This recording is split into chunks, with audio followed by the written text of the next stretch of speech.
Assalamualaikum warahmatullahi wabarakatuh. Teman-teman, pada kesempatan kali ini mari kita pahami tentang skala pengukuran yang paling tinggi, yaitu skala rasio. Bagaimana sifat dan cirinya? Mari kita mulai pembahasan kita. Ciri yang pertama dari skala rasio ini adalah bahwa bilangan merupakan sebagai simbol. Jadi akan melambangkan suatu keadaan atau suatu hal yang telah diobservasi. Yang kedua, berlaku operasi lebih kecil ataupun lebih besar. Ini berlaku sebagai urutan nilai. Kemudian, selain berlaku urutan nilai tadi, angka 0 juga bersifat mutlak. Atau data itu berarti kalau dia berharga 0, artinya tidak ada atau tidak memiliki. Kemudian, dapat melakukan perbandingan ataupun rasio dari satu bilangan ke bilangan yang lain, sehingga kita sudah bisa mengatakan berapa kali atau berapa kali lipat yang dimiliki oleh suatu data tertentu. Mari kita lihat contohnya satu persatu, teman-teman. Yang pertama adalah jumlah siswa di dalam kelas. Jika ditanya berapa jumlah siswa, maka jawabannya mungkin 0, 1, 2, 3, atau misalnya sampai 26. Maka angka ini akan memberikan arti pertama, jika jumlah siswa 0 artinya tidak ada seorang pun siswa di dalam kelas. Kemudian jika di dalam kelas ada 10 siswa, berarti 2 kali lebih banyak dari jika ada 5 orang yang ada di dalam kelas. Maka dengan demikian, angka-angka ini memiliki skala rasio. Yang kedua adalah usia. Misalnya ada seorang anak usia 5 tahun dan seorang kakek berusia 75 tahun. Ini juga merupakan data yang memiliki skala rasio. Jika usianya 0, artinya orang itu belum lahir atau belum memiliki usia. Kemudian, untuk seseorang yang berusia 75 tahun, maka dia 15 kali lebih lama menjalani kehidupan dibandingkan dengan siswa yang berusia 5 tahun.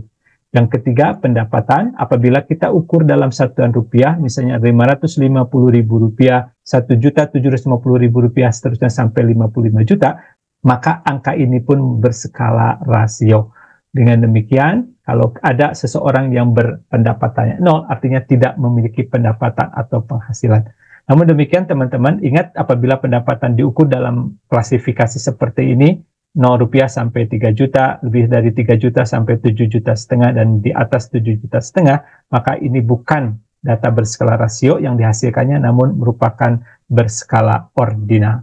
Kemudian yang keempat, kecepatan kendaraan. Satuannya adalah kilometer per jam.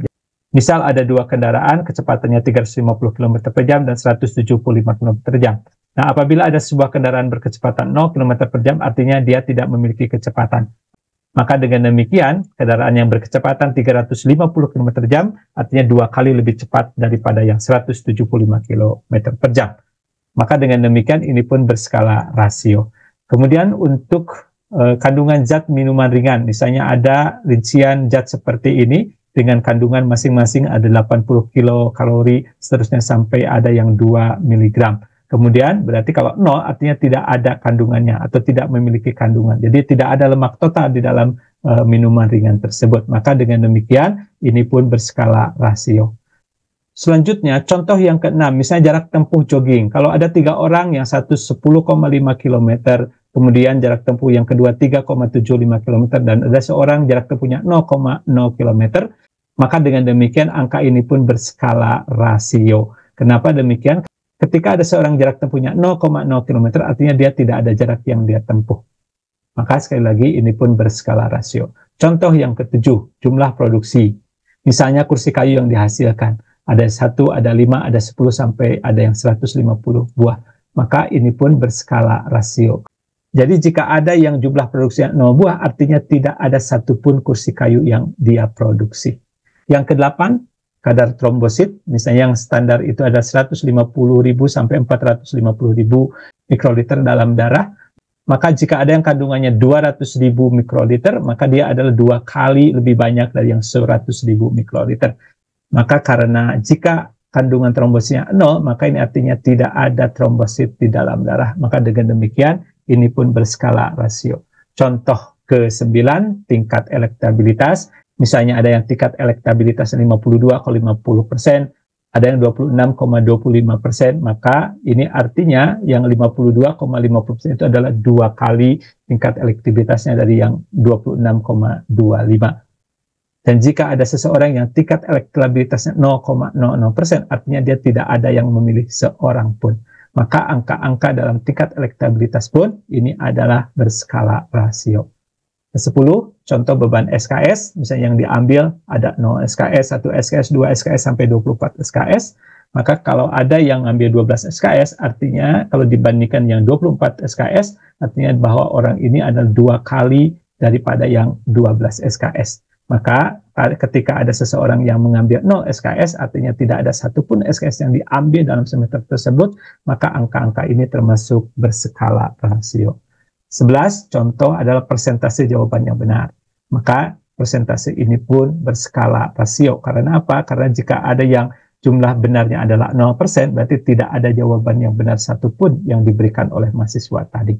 Lagi ini adalah berskala rasio. Kemudian contoh yang ke-12, luas daerah, misalnya ada kecamatan A, kemudian ada kecamatan D, maka kecamatan D ini 2 kali lebih luas daripada kecamatan A. Kenapa demikian? Karena jika ada daerah yang luas daerahnya adalah 0 km persegi, artinya daerah tersebut tidak memiliki wilayah.